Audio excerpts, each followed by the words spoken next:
Welcome into Sports Memo's Betting Podcast. We're talking NBA, every game on the board, a little XFL. This is the time slot for the NFL opening line report, but we're keeping it going in the NFL offseason. Teddy covers. Happy Monday morning to you. Hey, how you doing today, Drew? Do you like the XFL this weekend? What do you think of week one? Teddy, I thought it was a home run for the XFL. Not only, stock market, am I buying, am I selling? I'm buying the XFL. I think the rules changes are great. I think it was an exciting product. Can it get better? Absolutely. But overall, Teddy, I'm loving it. I mean, I think it was exciting football. The talent was there. I think that there's huge advantages for the offense and making it more exciting in terms of the coaches being able to talk to mainly the quarterback, but all of the skill players via the helmet is a huge plus because these guys didn't have as much preparation time to learn the offense. So I think a lot of, that going into it really helps.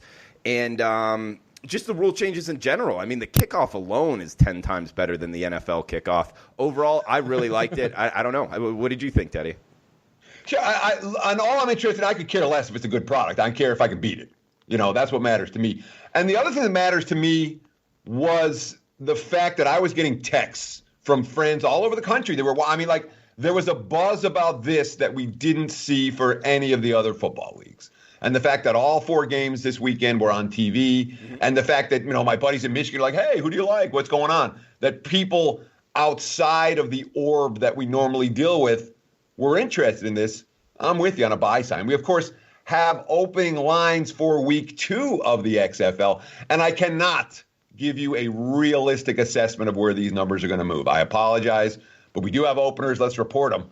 And again, as we get a sense of where the markets are moving, as we get a sense of what teams that are attracting betting attention and which ones aren't, because we didn't see a lot of that this weekend, we may have a better sense as to where these numbers are going to go. But you want to give out those openers, Drew, or should I do it? I got sides and totals from Circa already posted. So throw them out there, Teddy.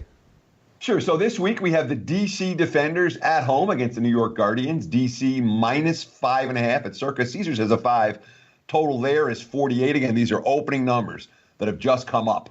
Drew and I haven't even talked about these yet, and I'm pretty sure they have literally just come up. Let me just find out what time exactly. Yeah, they came up just a few minutes ago. Okay, so these are virgin numbers, legitimately. Tampa Bay road chalk at Seattle. The Vipers minus 2.5 at Circa, minus 3 at Caesars. Total there, 48.5. The Dallas Renegades, the most disappointing favorite of the weekend. They were only a home favorite to lose. Straight up, St. Louis knocked them off yesterday. Dallas 3 points on the road at L.A. against the Wildcats, total 47. Caesars has hung up Dallas minus 4 in that game, expecting a bounce back for the Renegades. And last but not least, Sunday evening on the East Coast, Houston, the Roughnecks minus 6 at both Caesars and Circa, total 51.5. Against the St. Louis Battlehawks. The market's not expecting St. Louis to be able to pull off back-to-back upsets. Teddy, I love hearing That's the openers, brother. Yeah. No, I love hearing it. And so Circa's stepping out, creating the market, right? No other sports books out right now? Caesars has sides. Okay, Caesars with the sides, but Circa with both sides and totals. Yes. Hats off to him, man. And Teddy, I mean, in terms of, is it beatable? I think just it being a new product in the matchup handicapping, absolutely it's beatable. This is a sports bettor's dream. Week 2 of the XFL to maybe week 6, week 7. Don't you think, with the inefficiencies in the market? I would think that the markets are likely to overreact to week 1 because that's all we've seen.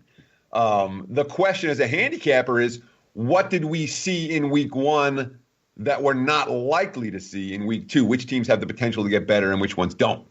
And that's in terms of how I'm going to approach week 2. Because, again, I didn't put out anything for week 1. I didn't feel comfortable putting out anything for week 1. But when we look at week 1 into week 2, we definitely want to say, trying to get a sense of, well, who had a bad game and who's a bad team. Okay. And to be able to separate those two is the difference between winning and losing week 2 in the XFL, in my opinion. And that's all about reading. When it comes to XFL data, boy, I'm not impressed. In terms of the ease of ability of finding the box scores, all that, it's not on, it's not around. So, I mean, in terms of your numbers for XFL, were there any websites that you went to that had good data? Because that's something that I was definitely lacking in terms of my recap for what the heck just happened. I want the play-by-plays. I want to go through them, and I couldn't find that info. So I'm sure it's out there. I just got to find it. Did you know anywhere? Not off the top of my head, other than just, Google searching it. There's not like a website that I'd be like, oh, go here. This is the best XFL information. But, Teddy, that speaks to the point of why I didn't release anything for week one, why I didn't personally bet anything, at least big, for week one, is because I don't like that type of handicap in terms of reading little articles, not watching the team, and just trusting that guy's opinion on what he's writing. I've had kind of trouble in the past doing that type of handicapping. So I actually went into the XFL not wanting to bet week one, go into it and go start week two and on there into the season, betting it a lot heavier. I just thought that was the smarter way to kind of go at the XFL. I'm with you 1,000%. And this is, it's one of those phrases that got stuck in my head early on in my handicapping career. Mm-hmm. And as soon as you said that, where you're like, I couldn't find the right side. All I had is stuff to read and nothing to see. When it comes to handicapping, I believe what I see far more than what I read. Believe what you see, not what you read. And it's a situation where all we had for week one was reading. And most of what we're going to have for week, we've seen these teams play once. We're not in their practices. Most of what we'll have for week two is reading, but we also have some stats and some quotes to get us some ideas, perhaps, of where these teams are going to be at. Yeah. So, again, there's certainly no way I'm going to bet all 4 games this weekend. If I find one good bet this week, I'll be happy, and we'll release it for the clients. And talking about the opening lines, there is one that I wrote down because I do need to throw this out there. Yesterday, I headed up first time skiing near Las Vegas. So yesterday, I kind of took the day off as a handicapper, Teddy. I need to jump on that grenade, but I did watch the first 2 Saturday games. And 2 of the teams there, so I gotta go back and watch the recordings because I recorded them for Sunday. Go in, make my handicap, make my numbers on all of them. So I need to jump on that grenade overall. But Tampa Bay, Seattle, you said the total was 48. Tampa Bay, Seattle, yeah, 48.5 is the opener on that. That's gonna go up by kickoff. Yeah. There you go. And what you said there yesterday, Drew, so meaningful. Okay, you said, look, I had plans yesterday, dude. We're human beings. Sometimes we get to go have fun. Right. Doesn't happen a lot, but once in a while you want to go out skiing. Yeah, hell yeah. What'd you do? You tape the game so you can go home and watch them. You didn't know. They don't know. You're like, all right, I'll get my chance. And that's key. That's the difference between doing a half-ass job and doing it real. Mm-hmm. That's the difference. Again, we all have lives. Okay, things happen.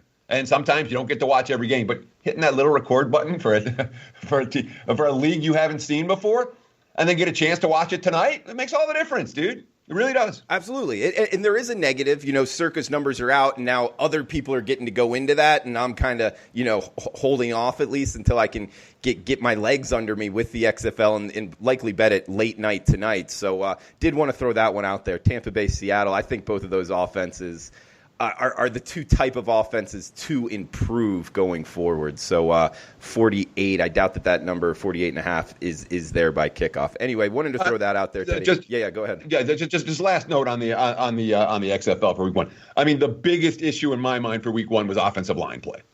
There was a lot of bad offensive line play. No one could run the football.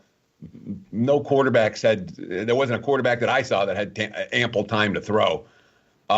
So when I'm reading what I can read prior to week 2, who's got the OL that can improve, who's got the OL that has a chance, and who doesn't. Okay. That's where my focus is, more than the quarterback, more than the skill position talent, more than anything. If you can block in this league, you can win. And that's what I'm going to try to focus on. Okay. Good stuff, Teddy. XFL there, guys. And guys, we are going to run down all the games for the NBA here with Teddy Covers on Twitter at Teddy_covers. Myself on Twitter at Drew Martin Bets. We'll start off at the top of the card here. 559-560. Brooklyn at Indiana. We're seeing the Pacers -6 in the hook at home, Teddy. 218.5 being the total here. Yeah, and of course, on these Monday pods, we talked about the way to approach it after football season. We will touch on football every week. We're going to touch on future book numbers.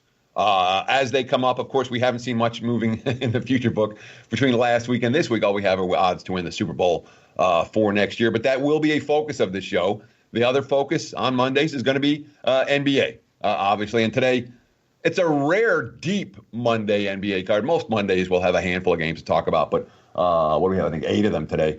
Is that right? 2, 4, 6, 8, 9. So it's a relatively deep Monday card. I'll go relatively quickly on this. The Pacers, what do we talk about with Indiana? When Oladipo came back and said this is going to be a transition. Lots of money to be made with the Pacers throughout December and January. Since Oladipo's come back, and we've seen other guys in and out of the lineup for the Pacers, but now they've lost 5 in a row. A lot of that's been step up. This is not a step up game for Indiana. I don't like the quotes coming out of that locker room right now. I'll tell you that flat out.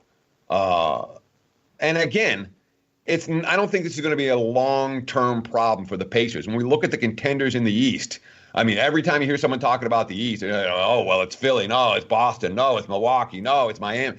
You don't hear Indiana's name mentioned, and I think Indiana's name should be mentioned in that group. So this current skid, and maybe it goes on tonight. Look, I put up, I have a little bit of the Nets in my pocket. I put a free play up on Brooklyn plus the points in this one. You can read the full analysis right now at sportsmemo.com on Brooklyn plus. I put 7 in my pocket at 6.5 now, but even at 6.5, I wouldn't talk you out of that play. Indiana will get there. I'm not sure they're there yet, and I'm not going to bet on them until they show it. And as for Brooklyn, coming off, again, with Kyrie hurt, they've shown already they can win without Kyrie. Rallying back from Toronto, a big deficit at Toronto over the weekend, cut that lead to 1, had a chance to win it. Coming off back-to-back wins at home prior to that, I got a little bit of a buy sign on the Nets right now. Without Kyrie, they've shown they can win without him previously, and I wouldn't be surprised if they win without him tonight. Like the dog in this one, Drew, good enough to put it in my pocket. Okay, Brooklyn Nets plus 6.5, top of the card there. We got second game up, 5-6-1, 5-6-2, the rotation numbers here. Atlanta at Orlando. Magic laying 8 in the hook or 9 at home. 220.5 the total in Orlando. Well, I mean, when we look at this Magic team, at the Hawks, coming off a crazy double OT win last night. Everybody played major minutes for Atlanta. And the markets are knee-jerking against, as they should, when you have a double overtime win with a team like Atlanta, a team that doesn't put back-to-back wins together very often, a team that is very much transitioning from where they were. When you talk about the addition, Dedmon had a big game yesterday, returning back to his Hawks uniform. There's a chance, we'll see if Capella brings anything to the table. But the bottom line is Atlanta used everybody major minutes last night. The Magic, and by major minutes, I mean major minutes, like 45 plus. We had 3 or 4 guys over 45 minutes yesterday. And, of course, they still don't have Reddish. Doesn't look like Bembry's going to play. Capella's not playing tonight. DeAndre Hunter's not going to play tonight, although they should have Teague in the lineup. But the bottom line is, Orlando's been awful.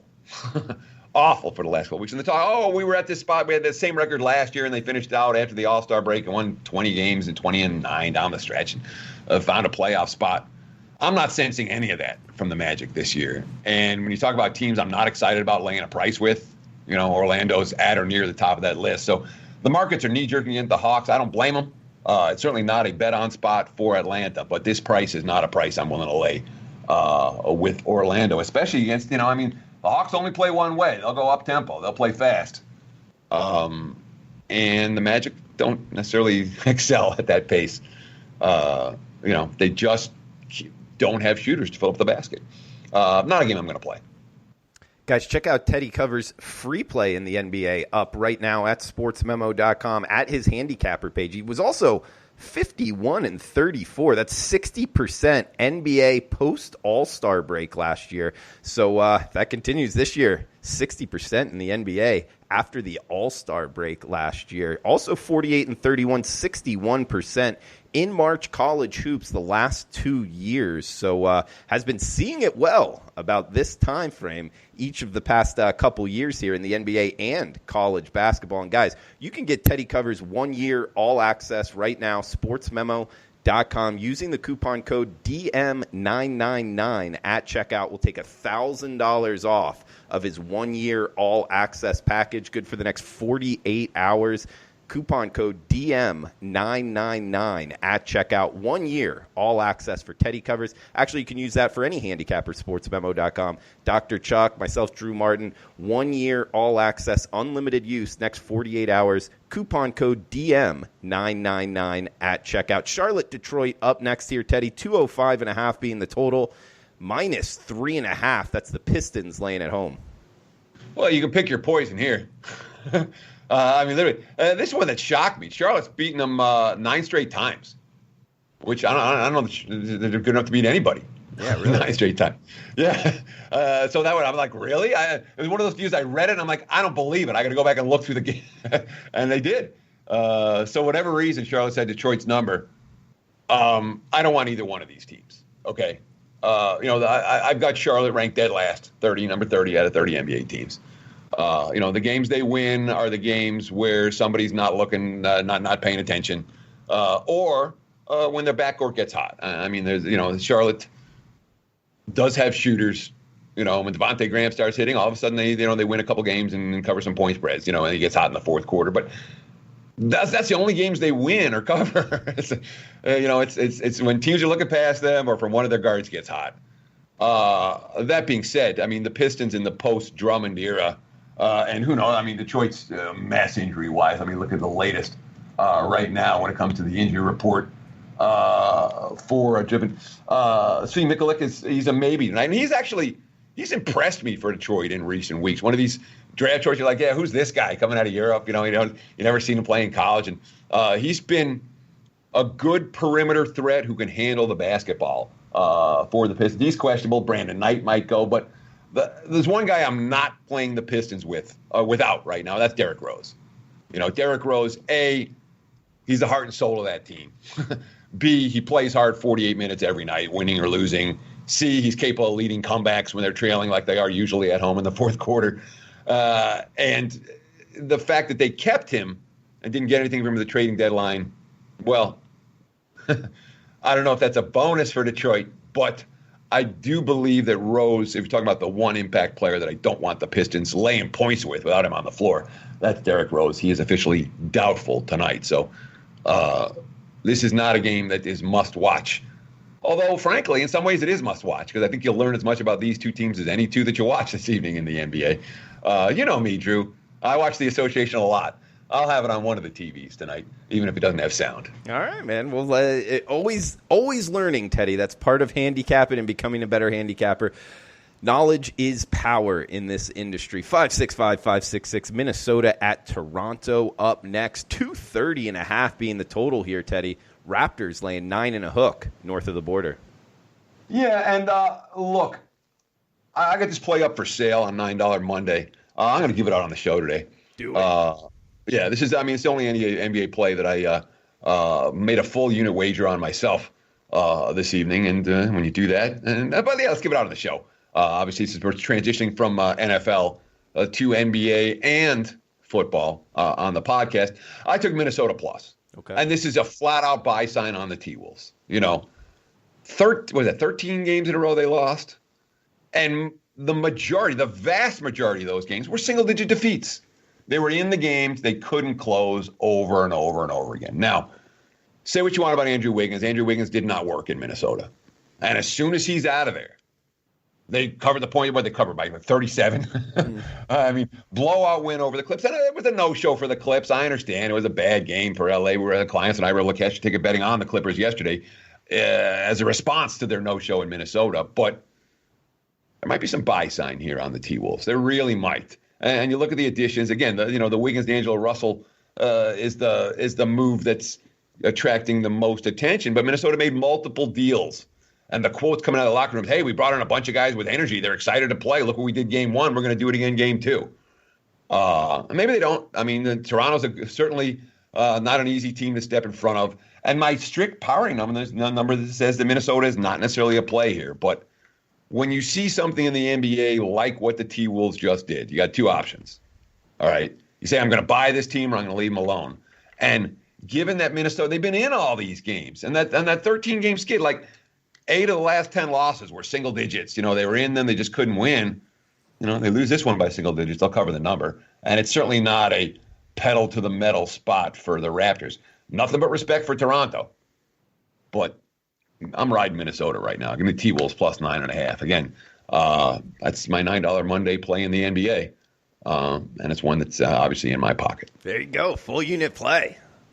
Underdog plus 9 in the hook. Pretty much available across the marketplace right now. There is 1-9 out there. So if you do have Heritage, make sure to shop around because 9 in the hook is available across the board as we speak. Minnesota Timberwolves plus 9.5 at Toronto. 4 Teddy covers. We got 5-6-7, 5-6-8 up next. Sacramento at Milwaukee. Bucks minus 10 at home, Teddy. Another high total, 228.5. Yeah, and Giannis is the markets don't expect him to play. I'm seeing personal. I don't know what the exact reason behind it is, but it was 14.5, and now it's 10. And there aren't a lot of. Milwaukee has some guys that might move the needle, but there's only one that's going to move it like that. That, of course, being the NBA's unquestioned MVP through the first half of the season, and that is Giannis. Of course, the Bucks have played without him a handful of times. They've been just fine without him on a handful of occasions. And when you talk about teams that I have no interest in stepping in front of, Milwaukee at or near the top of that list, even with Giannis out of lineup, and even against a team that they may not be excited about. Though the one thing the Bucks have done so much better than your average elite team is they bring it against the bad teams just like they bring it against the good teams. And right now, Sacramento's not playing bad basketball. Buddy Hield coming off another brilliant shooting effort. He beat me single-handedly the other day. It's a Kings team. They're never pretty, okay? They go through every game. The other team goes on a 12-0 run against Sacramento, but the Kings are, they're loaded with shooters, and Aaron Fox is playing good ball at the point right now. They're finding the ball in space. I'm not necessarily in a rush to step in front of this Kings team as double-digit dogs against Giannis, but honestly, Milwaukee without their superstar is still very much bet on. That's the only way to look in this one. Teddy, I'm not playing it. What's that? I said I'm not playing it. Okay, 569, 570. Utah, Dallas looks like 218.5. The total in Dallas, 1 in the hook. That's the Jazz laying on the road. Yeah, my whole thought process when Luka got hurt was I'm going to make money betting on Dallas. And we have. We made a little bit of money betting on Dallas. I haven't made as much as I would have liked because they've lost a couple of times. But I really thought that the Mavs offered bet on potential without Luka at the point. Why? Because they have Jalen Brunson. And Jalen Brunson's he's been good. Seth Curry's been raining threes. It's like the depth for Dallas in their backcourt has been just fine. Even with Barea hurt, they've been just fine. I used him as a free play on Saturday, which I was pissed at. I should use him as a service play. I had it all written up, and I'm like, I got I'm not tired. But they ended up blowing out Charlotte in that game. Everyone blows out Charlotte when they want to, which is why, whatever. Sin of omission. We'll leave it at that. I continue to think that Dallas is an undervalued commodity right now. And, of course, we have a Utah team coming off a hard-fought, buzzer-beating victory yesterday in Houston, mobbing Bogdanovic after he hits the three to win the game. And it was the least likely shot to win a game in the NBA buzzer beater all season. The guy had 2 guys draped all over him, and he drained a 3 to win. Now they got to do it again. And Utah's been extraordinarily streaky, cold, hot, cold. They were really hot, and then they went ice cold, and now they're showing signs maybe of coming back. But I would only take Dallas in this game against a Jazz team off that buzzer beater. And again, the markets have reacted significantly to Luka's injury. And while Doncic is, he's an all-star starter for a reason, it's not like the Mavs can't play without him. Dallas are past for this better. Teddy, we got 571, 572, the rotation numbers for those following along at home. San Antonio at Denver.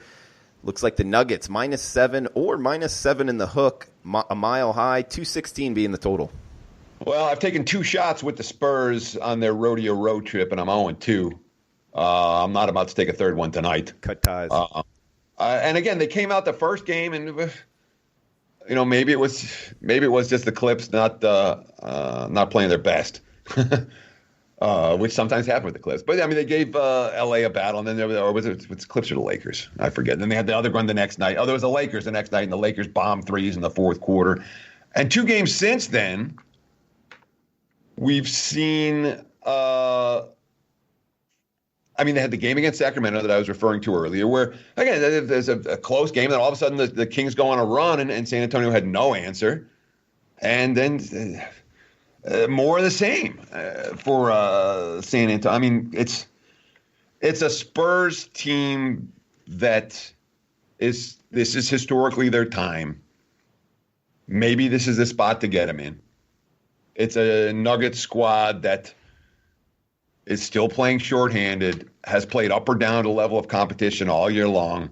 We like Denver as a road dog. We like them when they're stepping up in class. We don't like it so much for the Nuggets when they're laying bigger prices at home. That has not been their best role, especially when shorthanded. But the way the Spurs have lost the last couple, where it's been, all right, they're in it for a while, and then there's one run, and then the push hasn't been there for San Antonio. It's enough of a concern for me, even though in theory it's a Spurs spot. Maybe they're just not good enough. I'll pass. Makes sense, Teddy. We got 2 games left here, guys. We got the Miami Heat on the West Coast playing Golden State Warriors here, with the Heat laying 5 on the highway, 218.5 being the total, Teddy. Yeah, I mean, the theory is that, this has been a bad road trip for Miami prior to the break. It really has. And, they lost again yesterday in Portland and kind of let that one get away.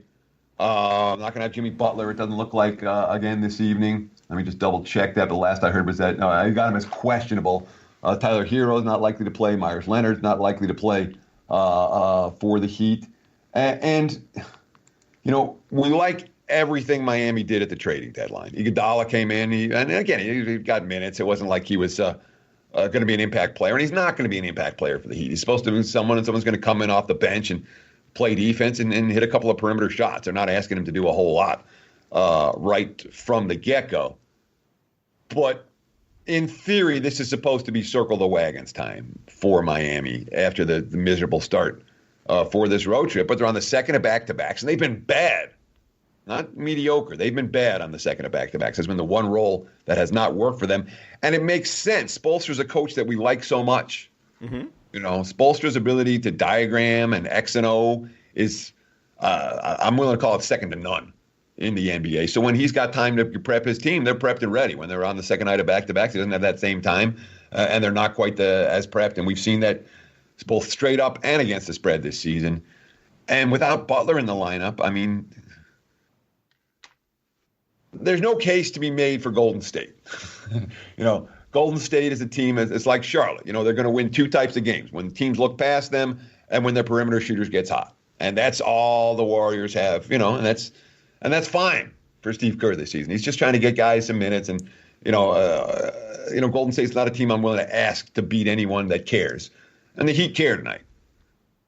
But the track record on the second of back-to-backs, the likely absence of Butler and other key players, it's a lean to Miami here. I'm not getting the betting window there. Teddy, I got a follow-up question to you on the Heat because, they are a young team and a team like you've kind of hinted on, a team where the effort is there. That kind of brings the question why they struggle in the back-to-backs. And you bringing up Spoelstra not having, I guess, the time to prepare for the opponent in that second game, it does make sense. But my question being, would that, in your opinion, make Spoelstra the most valuable coach in the NBA? He's up there. Okay. He's I don't know if he's the most valuable, but Spoelstra's meaningful, in my opinion. And he's meaningful, again, when we look at the East and you look at Miami's record and you say, how the heck does this team have this record? Right. You look at the roster, you look at them, and no. Well, I would go to effort. And then, young talent. Those would be the two things that I would point at. And then that being, Spoelstra, his X's and O's. There's a fourth factor, and that's the Jimmy Butler factor. Okay. Yeah. And that's why Philly's losing and Miami's winning. Okay.